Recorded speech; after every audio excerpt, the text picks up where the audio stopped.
Tell me about your Montessori education, or your Montessori For school. this age. I went to Montessori school in New York City. There's no grades, right, I remember. So when I moved and came to a public school in California, I was in the 4th grade, which seemed very official to me. But I would have gone to school through the 3rd grade in New York. And I remember loving it. Do you remember the name of the school? Cadman Elementary. Describe everything that you remember from your Montessori school, your classroom. Well, everything in New York is very vertical. So I remember, if you were in the kindergarten in the early childhood, you were down here, and then you kind of ascended as you got older. Some of the materials I remember, this looks vaguely familiar, this I don't know about, but beads I remember very well. A 5 to me is, those beads on a wire. Right. And then when they get wired together and they become 25, that, made a lasting impression on me. I remember that everything was very fluid. We didn't, sit at desks in rows. I do remember, even though I probably wouldn't have called it then, working at my own speed and not feeling the pressure to keep up or to hold back, which was a really wonderful gift. I remember loving it. I had a teacher named Mrs. Murray, who I remember being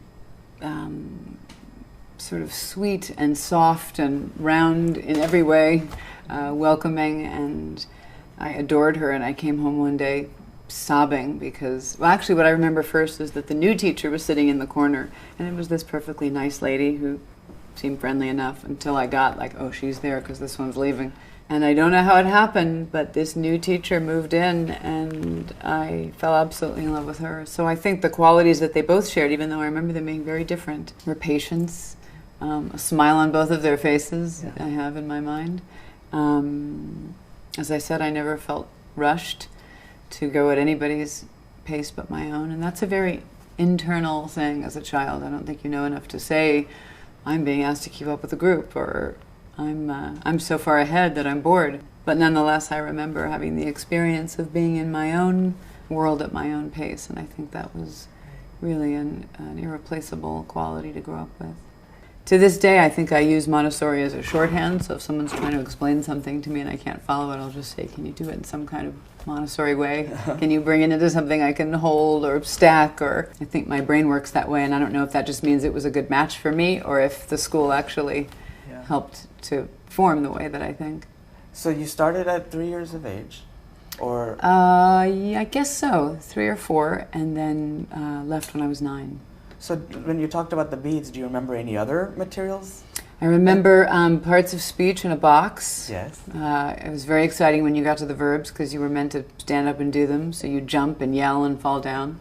And I remember that once a year they baked a penny into a cake, and whoever got the bite with the penny won, and I actually won, which left a lasting impression on me too.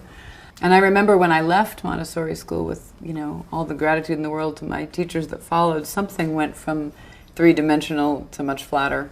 And it was almost not until I left that I realized, what I had lost by not staying in a Montessori school.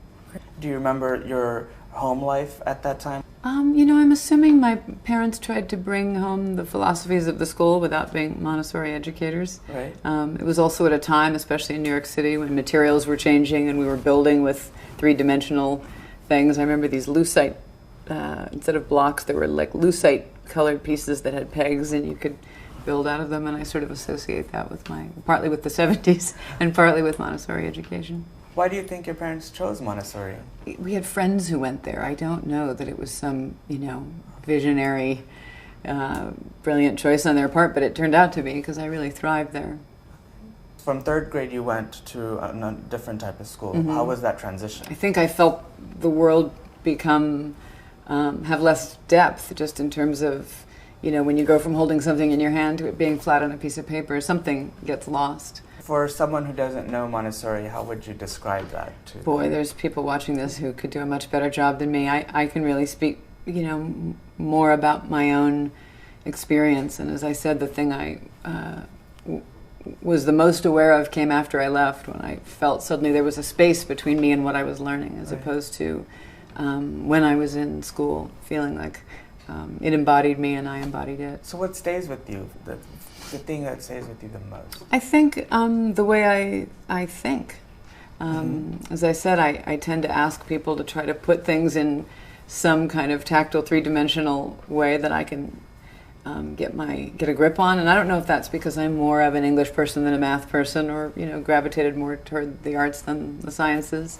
Maybe I wouldn't need that so badly if I had a different kind of brain, but for my brain, it helps me when, like this, there's something in front of me that I can move and understand. And my daughter right now is learning her times tables, and my hope is that in her school there will be 5 things she can hold in her hand, and then 10 things she can hold in 2 hands, rather than it being theoretical. So from your experience with Montessori, has that helped you with parenting in that type of philosophy? I think being around good educators, especially in early years, sets you up to be a better parent. So yes, I'm sure it has. Describe what being a mother means to you. I mean, as all the parents and teachers who might be watching this know, it sort of means everything. I became a mother later in life, which, for me was the right thing. I got to do and explore a great deal before I had this new, the most creative endeavor I ever took on before that began. And watching her through her education, praying that the good teachers like the ones I had really get her, is, you sit in prayer daily for that. Right. How has motherhood changed you? I mean, it's the focus of everything I do. It's become what I write about and what I look for in parts that I play, and what I fill parts that I play in with. It's a way to work on yourself, My daughter now is going to be 8 in a week. That's a big change, as all the teachers watching know. They go through this kind of preview of adolescence at 8 or 9, and so it's a really good opportunity to remember what you went through at 8 or 9 and try to not visit any of your stuff on them and see them for who they are. It's like advanced yoga.